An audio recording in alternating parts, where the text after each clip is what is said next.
The first writers in residence came to the James Merrill house 25 years ago, shortly after James Merrill's death in 1995.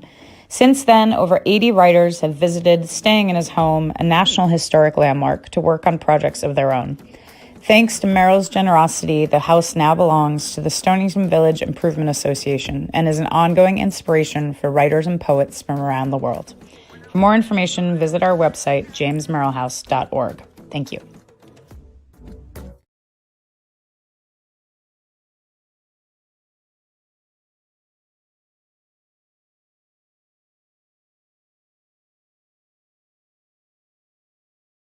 So, hi.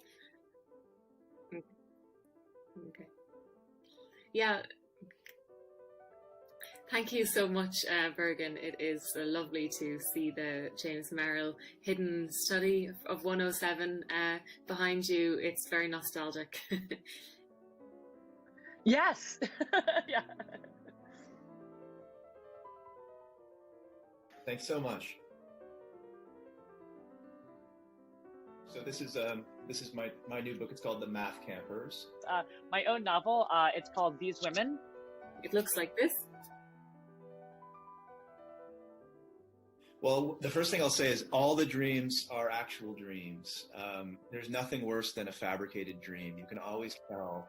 I normally don't write in first person because of the fact that as soon as you have a narrator, you tend to have somebody listening, or there's an implied audience. I just got to soak up in the atmosphere in that house. You just feel like a writer, and you feel like you're part of this tradition and a community, and it feels like the work is important. Magical things happen when you're looking at Merrill's books. Well, it was a really, really transformative residency for me. It might sound like a bit of an overstatement, but it really wasn't. Merrill's really distinct imagination was present in every detail. Thanks, Martin. Bye. Enjoy Stonington on my behalf.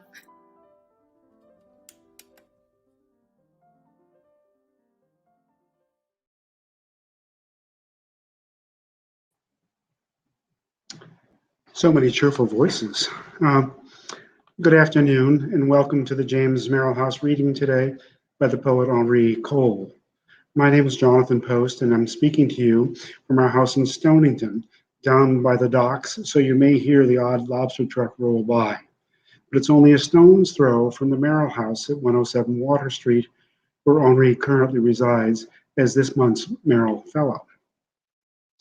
If not the actual geographical center of the borough, the Merrill House forms certainly one of the cultural hotspots.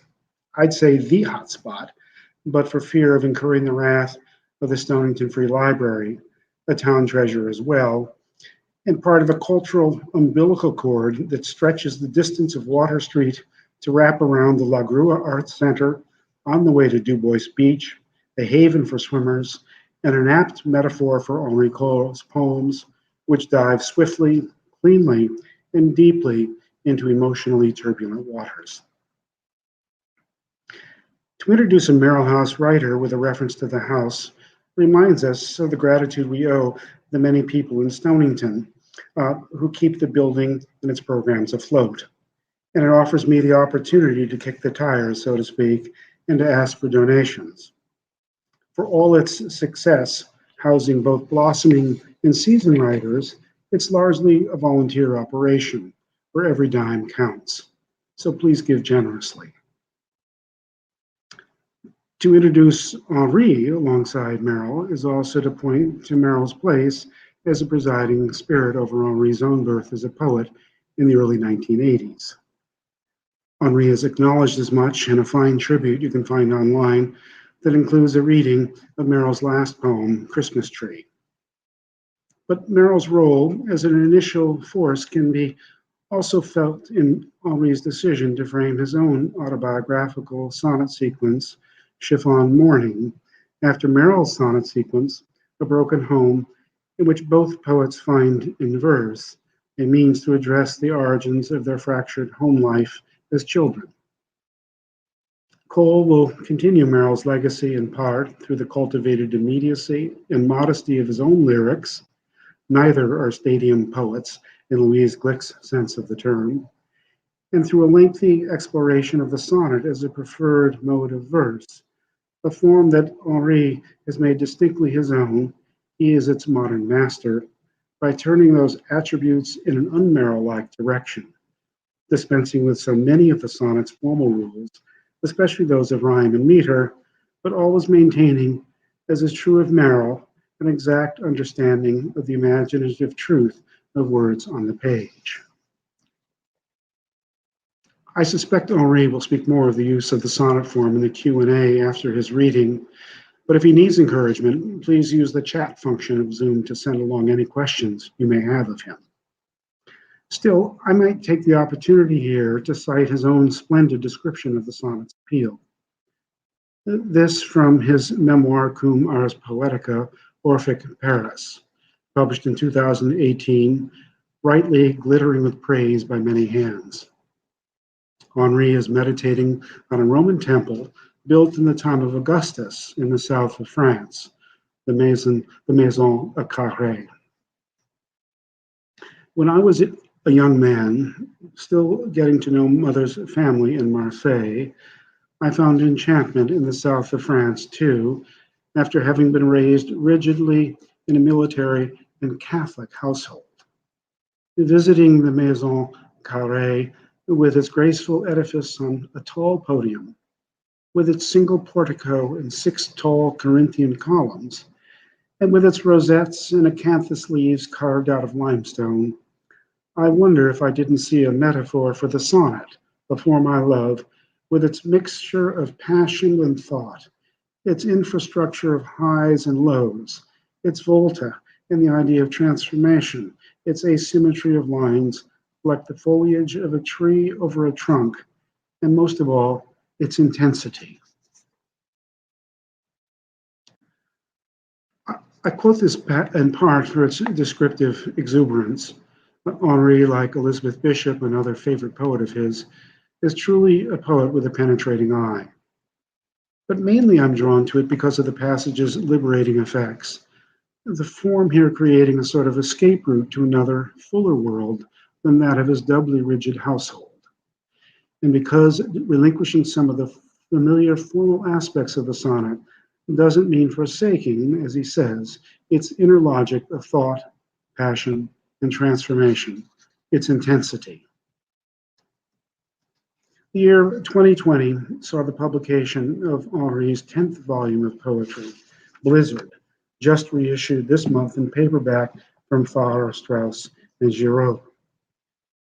The book is characteristically an object of beauty. Let me see if I can get it in the right place. Here it is. An object of beauty, from the cover image of an iceberg to the careful disposition of the precisely titled poems positioned on the page. Never crowded, always allowing a space between the lines for the reader to pause over the individual phrases and peer over the edge into the sometimes fearful secrets the poem so often house. Henri's poems have been translated into Spanish, Italian, and French, Orphic Paris into Arabic, a rather distant mother tongue of his, and almost every book comes bearing an important prize. He will soon jet off to Paris, where he is currently working with a distinguished French translator and translator of his own poetry, Claire Marot, now 97, on a selection of the fables of La Fontaine. He's also preparing an edition of his selected sonnets for publication, and then he plans to return in person to his teaching responsibilities at Claremont McKenna College in California. However, he has hours for the next hour, and I know you look forward to his reading as much as I. So to Henri's house we go. Thank you.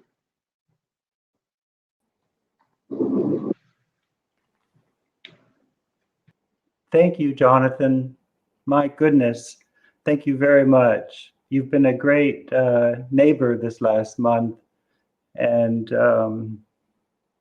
well, it wouldn't have been the same without you. So thank you. I look forward to conversing with you after reading some poems. Maybe I should say first off that I am sitting upstairs in James Merrill's apartment. I think this is what they call the studio. Maybe towards the end of the hour, I'll show you the view out the window. The sun is setting out there in the harbor. Living here, I only really felt really comfortable in two places because I felt so much, I don't know, respect really for the space. But this couch was one of the places. I would come and read in the afternoon, and then about day 3 or 4, I managed to get into his study downstairs, and I've been working since then at his desk. I wanted to be in front of the piano here because, to me, one of the remarkable things about James Merrill's poems is the music of the poems. I know he played the piano, and one of the regrets of my life is that I haven't spent more time in concert halls listening to music. So I wanted you to see the keys of the piano. I hope you can see them. I thought I would begin by reading from my new collection, Blizzard, which came out a year ago. The paperback has just come out this past week. And I don't really need to say anything about the sonnet or these sonnet-like poems that I've been writing. Jonathan read that description, which was about as good as I could get it in terms of describing what I'm trying to do in writing sonnets, which is not to lie down obediently before the form as one might before, a pavement roller, but to, imprint it in some way, in my own way. And so that the poems aren't metered and they're not rhyme, but they're meant to have inside them the sort of fractures and leaps and resolutions that the sonnet form encourages. I think I'll begin with this first poem in the book called The Face of the Bee. I'm reading from Blizzard, and this has a beautiful photograph on the cover by a neuroscientist, Charlie Gross, who was kind enough to let me use this. In many of my poems, I think the mind engages with an animal or a plant or an element of nature, and then sort of strives to move forward towards some fresh idea. And that is certainly the case in this poem called Face of the Bee. Staggering out of a black-red peony where you have been hiding all morning from the frigid air, you regard me smearing jam on dark toast. Suddenly I am waving my arms to make you go away. No one is truly the owner of his own instincts, but controlling them, this is civilization. I thank my mother and father for this. After they died, there were replacements whose force upon my life I cannot measure. With your fuzzy black face, do you see me? A cisgender male metabolizing life into language, like nectar sipped up and regurgitated into gold.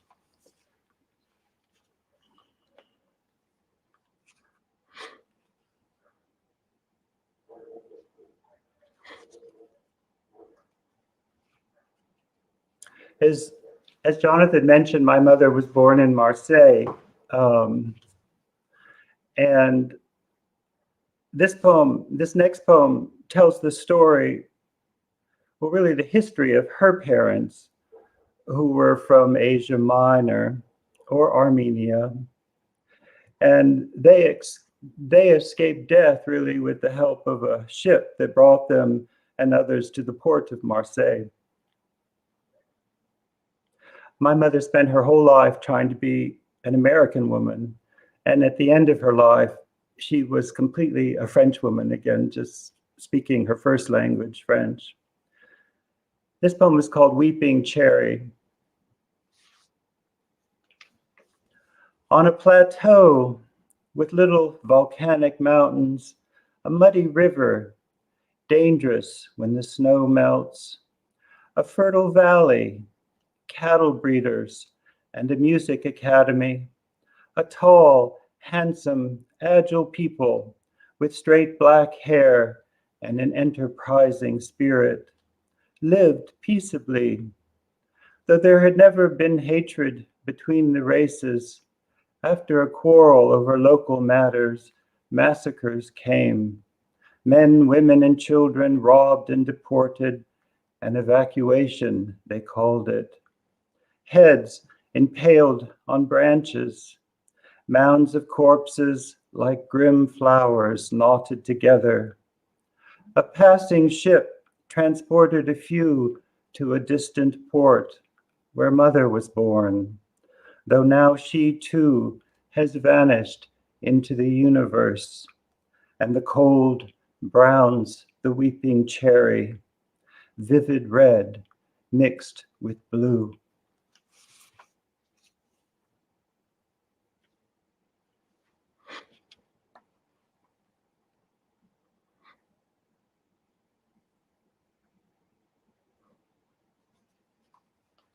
I thought I'd read this next poem called Pheasant, because the other morning some of us in town woke up and heard hunters in the marshes shooting, I guess, fowl.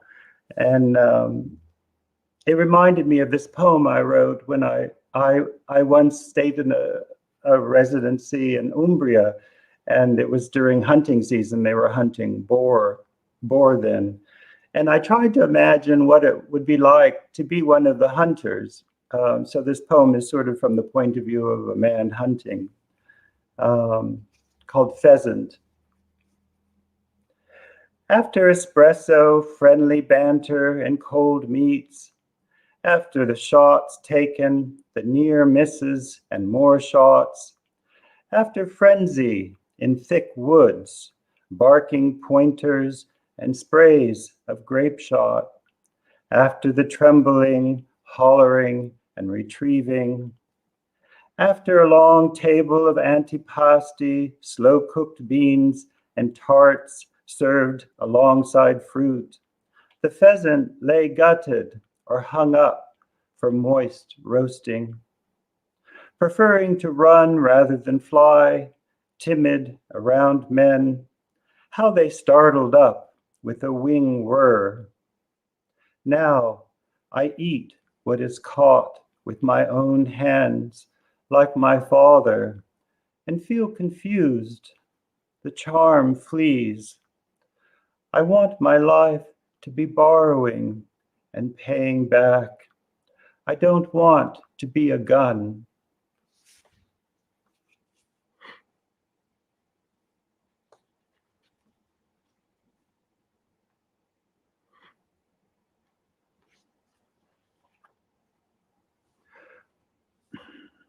One of the well, let's see how to say this. One of the things being here has made me think most intensely about is the 80s and 90s, when I lived in New York. And there are some poems in this book, Blizzard, that look back to then, when there was another virus of HIV that was afflicting and killing so many. We still don't have a vaccine for it all these years later, something that makes it seem especially painful to see people not wanting to get vaccinated for COVID.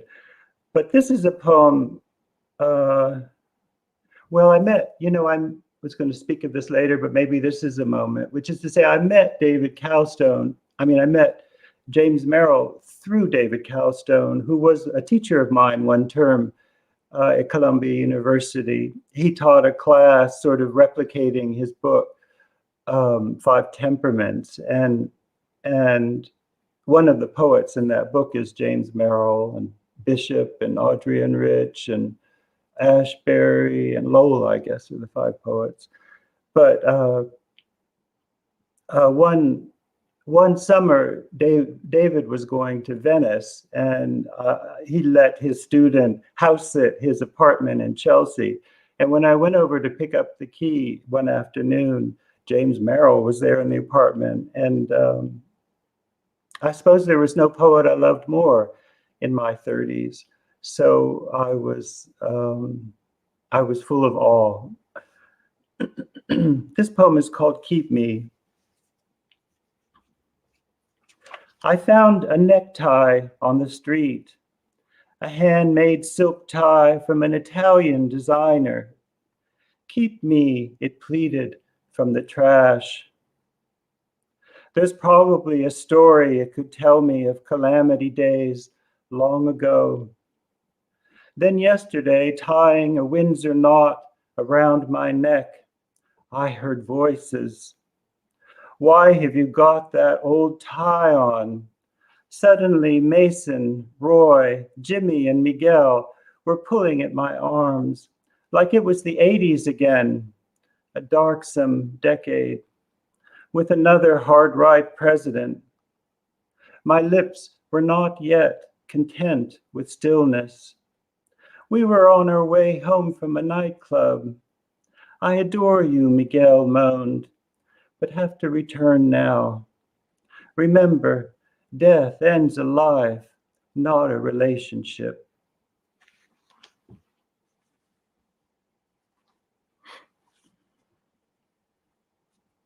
I think I'll read just a couple more from the book. Two more of these sonnet-like poems. This is a poem called On Friendship.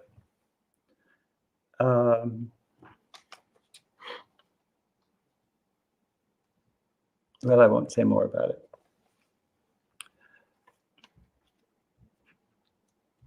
On friendship. Lately, remembering anything involves an ability to forget something else. Watching the news, I writhe and moan. My mind is not itself. Lying next to a begonia from which black ants come and go, I drink a vodka. Night falls. This seems a balm for wounds that are not visible in the gaudy daylight. Sometimes a friend cooks dinner. Our lives commingle. In loneliness, I fear me, but in society, I'm like a soldier kneeling on soft mats. Everything seems possible, as when I hear birds that awaken at 4 a.m. or see a veil upon a face. Beware, the heart is lean red meat. The mind feeds on this. I carry on my shoulder a bow and arrow for protection. I believe whatever I do next will surpass what I have done.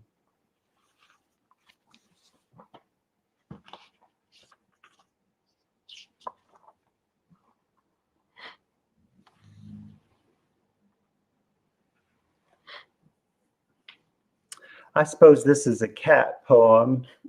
I know people have strong feelings about dogs versus cats. I suppose maybe I'm more a cat person. This is called Man and Kitten. It is such a curiously pleasant thing to hold the tenseness of a kitten, barefooted and subordinate, with soft, assertive tongue. Teaching it what I know, I think it loves me. A man is very nearly a god. A kitten, nothing. A man is self-praising, answering to nobody. A kitten chooses slavery over hunger. Tonight, mushrooms and bean curd with lemon sauce. A kitten will eat anything. Its life is mine now. It seems to like this. It doesn't know my phone doesn't ring. It doesn't know it reveals my life in a new light, even secured by a string. Suddenly, there is trance, illumination, spectacle.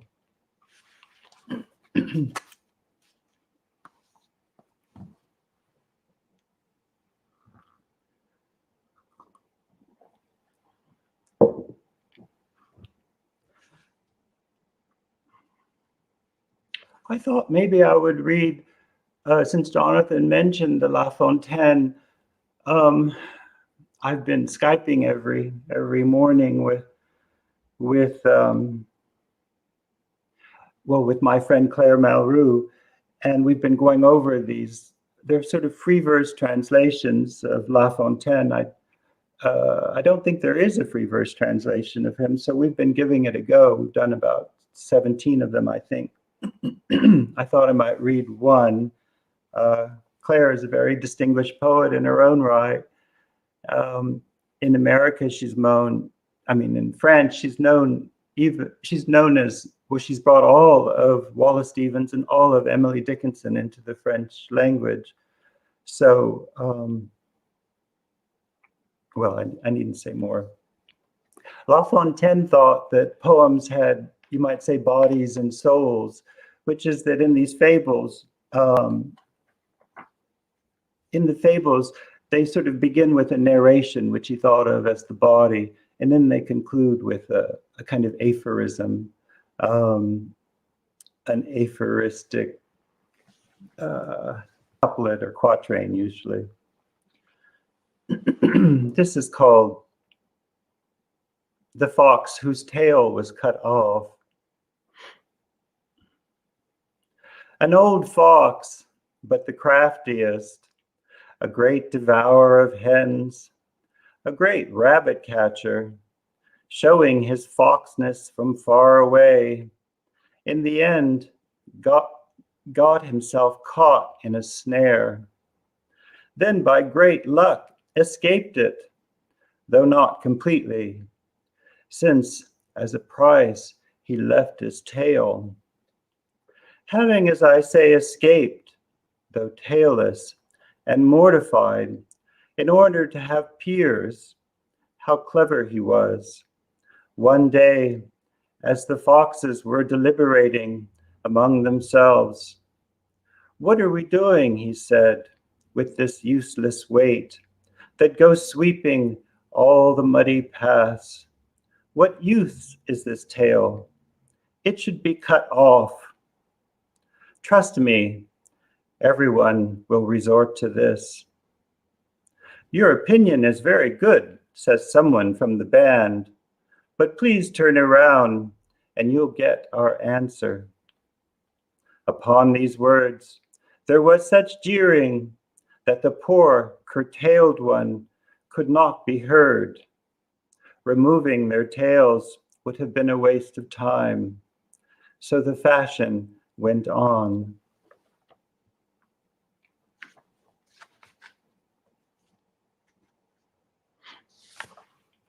Maybe I'll read one more of these.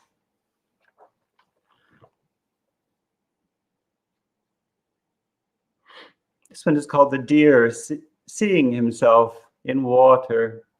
One of the things that strike me about them is that how current sounding how relevant the wisdom of the aphorism often is, how undated it seems to me. The deer seeing himself in the water. In the pure water of a spring, a deer gazing at himself praised the beauty of his antlers and could hardly bear the sight of his slender legs, whose shape he saw vanish in the waters.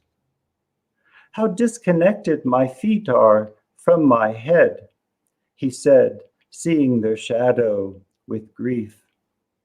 "My feet are unworthy of a deer." While carrying on like this, a bloodhound makes him flee. He tries to protect himself. Into the forest he bolts, his antlers, a harmful ornament, impeding him at every moment, hinder the service of his feet, which his days depend upon. He then relents and curses the gifts which the heavens make new every year. We esteem the beautiful, we despise the useful, and beauty often destroys us. This deer blames his feet that make him agile. He values the antlers that obstruct him.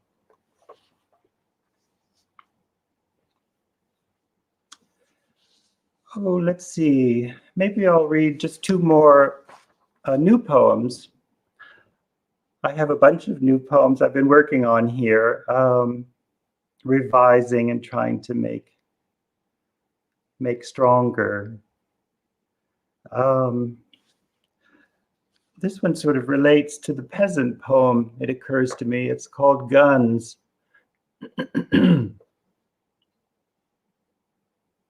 Stick in the mud, old fart.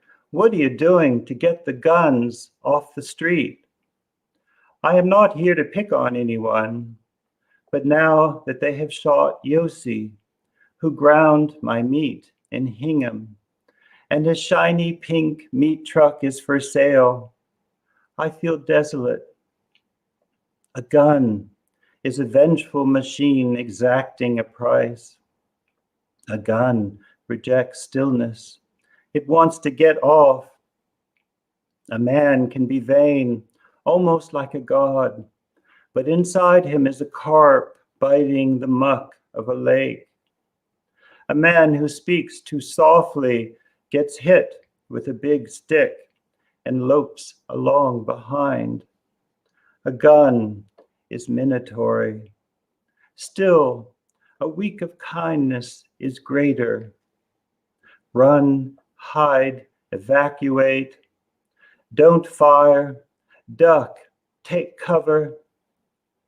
At Yossi's ceremony, his family put a gold cloth on his face.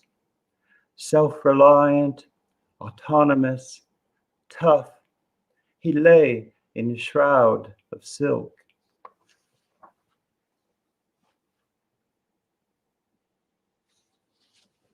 I think I'll end with this poem. For the first word of the poem is Claire, and that's Claire, my friend in France. It's called Winter Solstice. Winter Solstice. Claire says the day will be 1 second longer. Darkness will no longer exceed light. But the weather is abysmal, so hatred of gloom is not an option. I want to live to be 95 too, and still be assembling words into music and truth. For now, I regard a conference of stars with fast-moving clouds. Sometimes my dreams are like explosion pits with scary lava, yet the earth remains constant, tilting away from the sun and back, like a robin to a bare branch. Be somebody with a body, the stars command. Don't be a nobody. I know them by heart as they sink and as they rise. Thank you.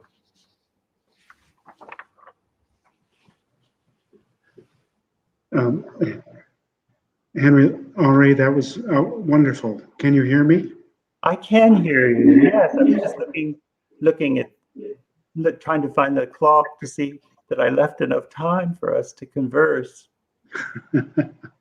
Well, we have time, and if people have questions or points that they'd like to raise, there is a chat function, and I think we can probably stumble our way through and figure that out. So we'd love to hear from other people as well. But until then, maybe you and I can talk about a few things.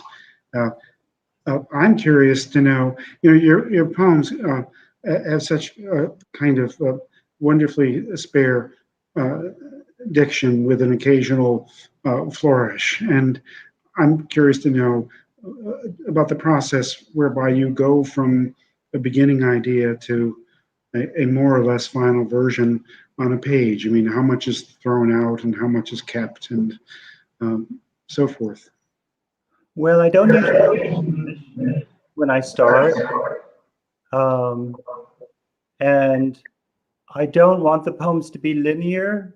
Linearity is, I don't want them to be narrative, linearly narrative. I want them to have like switchbacks. If you were hiking, they have switchbacks on the mountainside. I want them to have at least 2 switchbacks in them. So it takes me a while to figure that out. The writing helps me discover the subject. I mean, I have a vague idea sometimes that I want to write a poem about a certain subject, and I will do that. But often the poems end up where I least expect them to, Jonathan. And that's exciting to me, actually, that the process brings leads me to an idea.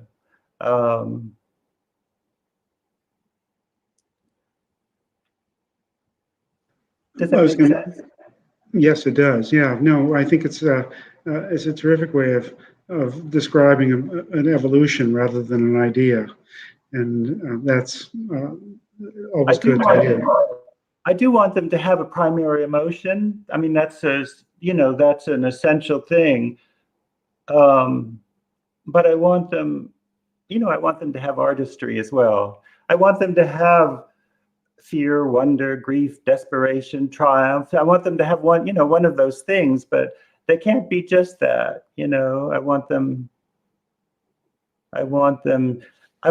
to have a sense. I believe in the idea that the bottle makes the genie stronger, and the genie is the emotion, and the bottle is the language, and I believe in that intensely. So I have to make both the bottle and find the emotion, in the process.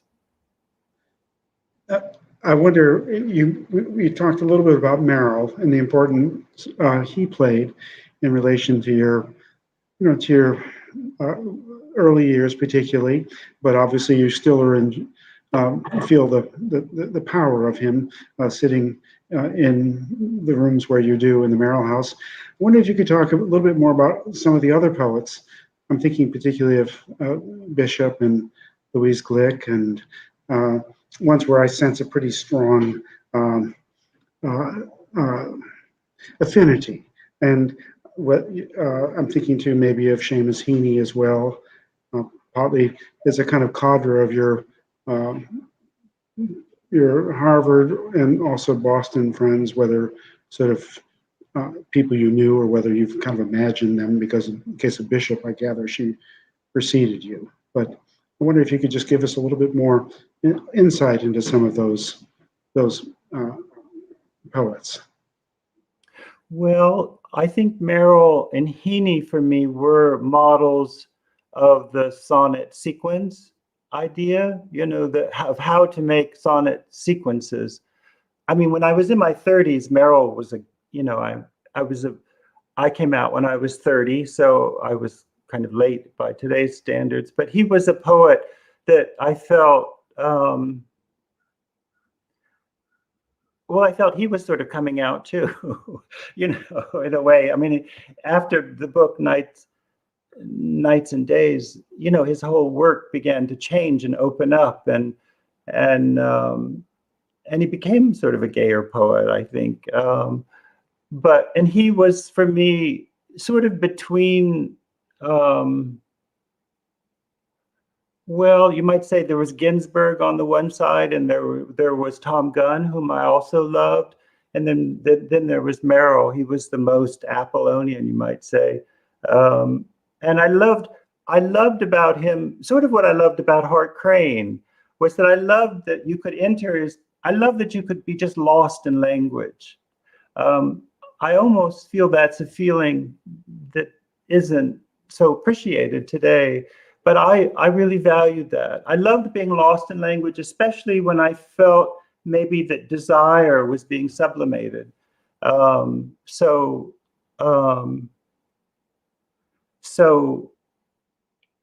I think maybe that's the best. And Merrill is a good example of the combination of passion and artistry. You know, I mean, you can't get a better example really of that. And I think his work moves toward that in the same way that Bishop's work, you know, kind of opened out, and even in a Villanelle that she could be emotional. Maybe Frank Bedard and Louise Glick are my two favorite living poets. And I think with Frank, there's this feeling of approaching the taboo that I'm very drawn to. And with Louise Gluck, it's the idea of a single listener, of speaking to a single, you know, of the one-to-one connection. I do want the poems to have the illusion of that.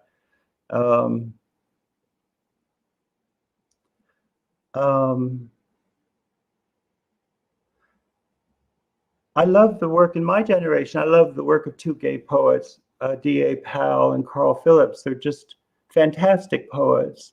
They give me excitement about, you know, my generation. I mean, there are other poets too that do that, but as a gay man, I feel that about them.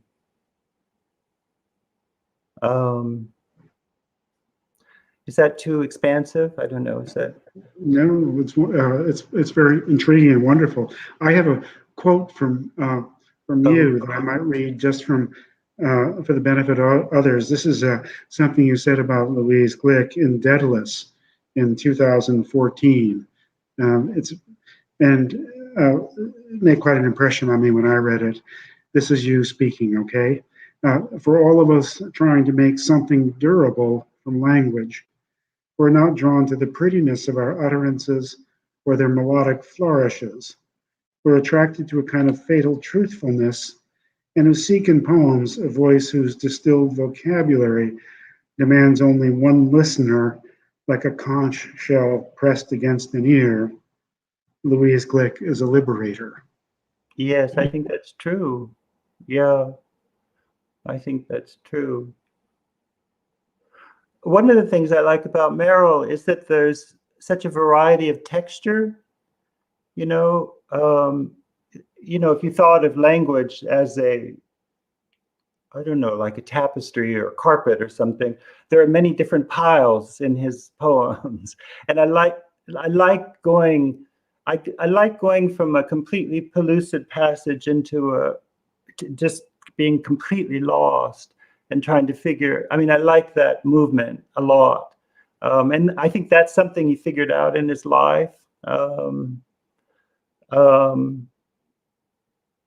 Probably my own poems have using that image have a lot the same pile. I want the complexity to come from a psychological dimension, I think. That's my goal anyway. The translations too, the wonderful one of the deer in particular from La Fontaine. And I keep hearing in your poems occasionally sort of emerging aphorisms. Not very often, but ones that make me think of, sort of early readings of George Herbert, who knows. Anyway, it's a kind of a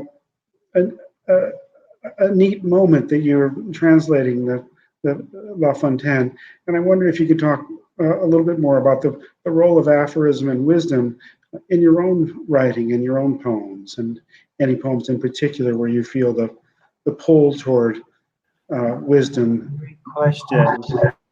I think a poem can only bear a tiny bit of aphorism. I mean, I think it's sort of exposition that we're talking about. It's like a little statement of, and I think maybe you can have just one sentence like that in a poem. I like for it to seem offhand and surprising, and that's not an easy part of writing. I think coming up with some fresh, original, aphoristic, pellucid sentence. That's a really hard for me. But I want most of the poems have one sentence like that in them, and it may be something you just run over and you go back to.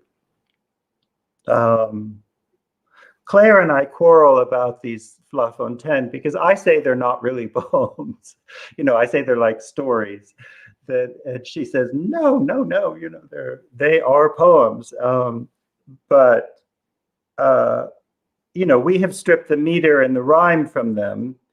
And one thing I've learned in studying the translations is how far from the originals people go to get the meter and the rhyme in the past. But I've tried to just, they are translations.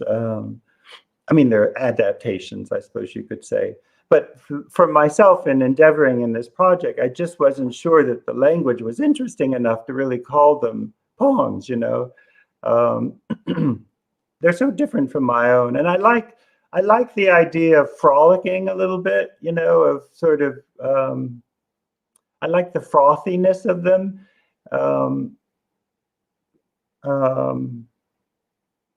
And as I say, I like how relevant, I think the first one I did was about a frog that wanted to be, he saw a cow and wanted to be a cow. And that seemed to me like a perfect trope for Trump, And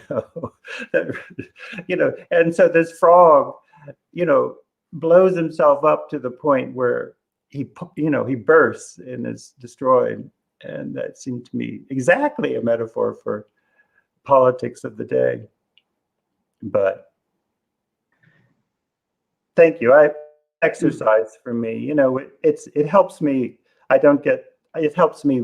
It's a fantastic language lesson. So that's really why I do it. My mother's first language was French, and in a way, it keeps me close. It keeps her close in my life. I've asked you this before, but I wonder whether you'll take me up on it. This is a kind of continuation of the aphorism and wisdom. As you say, it's a kind of a careful moment in a poem where you release it. But I have a suggestion or a hope that at some point I can get you to read The Land of Never-Ending Holes, because that's a poem with such a different challenge. It is, yeah. I don't know, is there time? Maybe before I do that, you should say how Merrill first entered your life.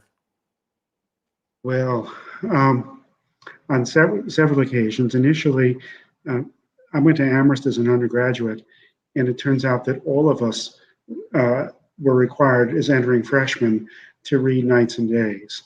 And it was the belief of the college then that there should be a common text that we were all reading and participating in. And so that was my first introduction to Merrill.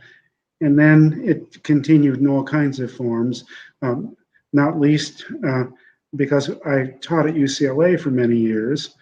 And my colleague and friend there, Stephen Yenser, as you know, was one of the editors of Merrill's works, as well as a great writer on Merrill, and with Sandy McClatchy, or at least the former Sandy McClatchy, the whole the executive editor. And then it just turns out everybody I knew in between about 1970 and 1995 knew Merrill. A fellow named Joe Summers and Anthony Hecht, poets people I was quite close with. And then, as it turned out, for Stephen's wedding, James Merrill, Sandy McClatchy, and I were the groomsmen. and it's kind of a fun get together. None of that has much to do with how I've ended up in Stonington, but that's a kind of my own little biography. So thank you for asking me. Yeah. I notice you've now deferred again from reading the land of never-ending holes. Is this a discomfort on your part? If so, and you don't want to read it, that's fine. I won't keep pressing. No. I could read it. We could finish with that if you'd like. It's such an unusual poem in your genre, and I think that people would really enjoy hearing it. And I think Okay, well, I'll read it, and it's my California poem. So I know you have, I mean, you spent most of your life there. So it's an unusual, it is a kind of one-off poem because, well, the president of my college asked if I would consider writing a poem for commencement to read to the students. And so it was, I guess you could call it an assignment poem. And at first I was afraid I wouldn't be able, to rise to the occasion, but I was pleased with the result. And well, I think Hiram was too. Maybe he's listening today, I don't know. Well, maybe we should say that we have no idea who's listening. So that's a strangeness of this platform, is that we just know that you and I are on here, and I don't know who's listening or how many. I know just your face. So thank you to all of you that are here today. So this was a poem really just addressed to the students. I don't want you to leave. I don't want you to leave this place. It's called Land of Never-Ending Holes. I don't want you to leave. I don't want you to leave this place I so love, where underbrush, jackrabbits, and the desert press in on us.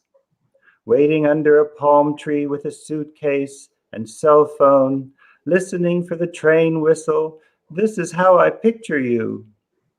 Don't strut or you will stumble.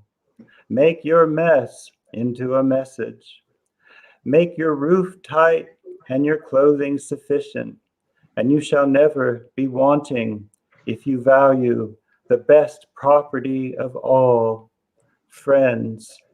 Emerson.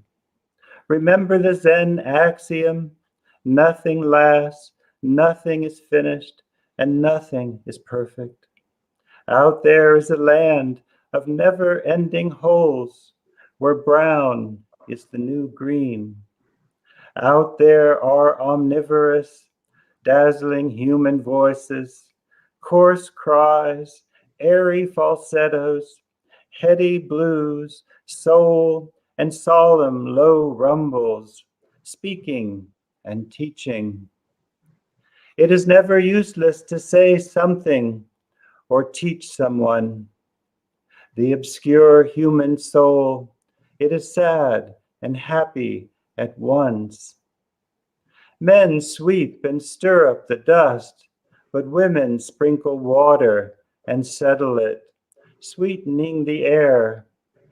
Out there it is swarming, venal, frivolous, vexing, crude, and hypocritical, but you must never cease to listen, look, and feel. If you love a zebra, do not settle for a tapir. Think of all you have so far as a shelter made of tarp and rope, and build something marvelous. Uplift, transformation, radiance. When you turn the old horse toward them, he will always pick up his step. See those bulbous clouds forming over the small San Gabriel Mountains. They are greater than any tanks or armored vehicles. See out there beyond the ash, avocado, lemon, and pepper trees. A little trail ends at a highway leading to spin rooms and war rooms. But also there are bee spawn, motion dazzle, and maple syrup. I don't want you to leave. Out there in the land of never-ending holes, may those who love you, as in the proverb, but may God turn the hearts of those who cannot love you. And if he cannot turn their hearts, may he turn their ankles, so you will know them by their limping. Thank you. It's a wonderful poem, and the ending is just terrific.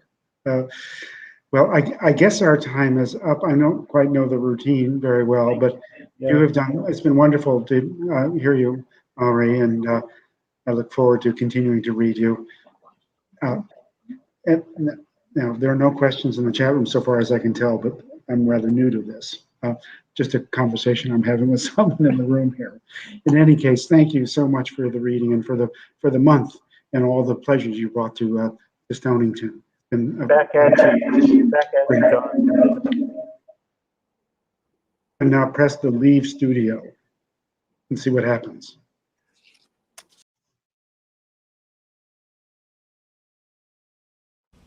The first writers in residence came to the James Merrill house 25 years ago, shortly after James Merrill's death in 1995. Since then, over 80 writers have visited, staying in his home, a National Historic Landmark, to work on projects of their own. Thanks to Merrill's generosity, the house now belongs to the Stonington Village Improvement Association and is an ongoing inspiration for writers and poets from around the world. For more information, visit our website, jamesmerrillhouse.org. Thank you.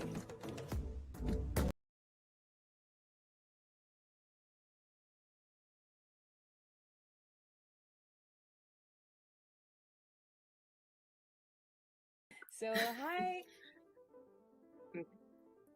Okay. Yeah. Thank you so much, Bergen. It is lovely to see the James Merrill hidden study of 107 behind you. It's very nostalgic. Yes. Yeah. Thanks so much. So this is my new book. It's called The Math Campers. My own novel. It's called These Women. It looks like this. Well, the first thing I'll say is all the dreams are actual dreams. There's nothing worse than a fabricated dream. You can always tell. I normally don't write in first person because of the fact that as soon as you have a narrator, you tend to have somebody listening, or there's an implied audience. I just got to soak up in the atmosphere in that house. You just feel like a writer, and you feel like you're part of this tradition in a community, and it feels like the work is important. Magical things happen when you're looking at Merrill's books. Well, it was a really, really transformative residency for me. It might sound like a bit of an overstatement, but it really wasn't. Merrill's really distinct imagination was present in every detail. Thanks. Bye. Enjoy Stonington on my behalf.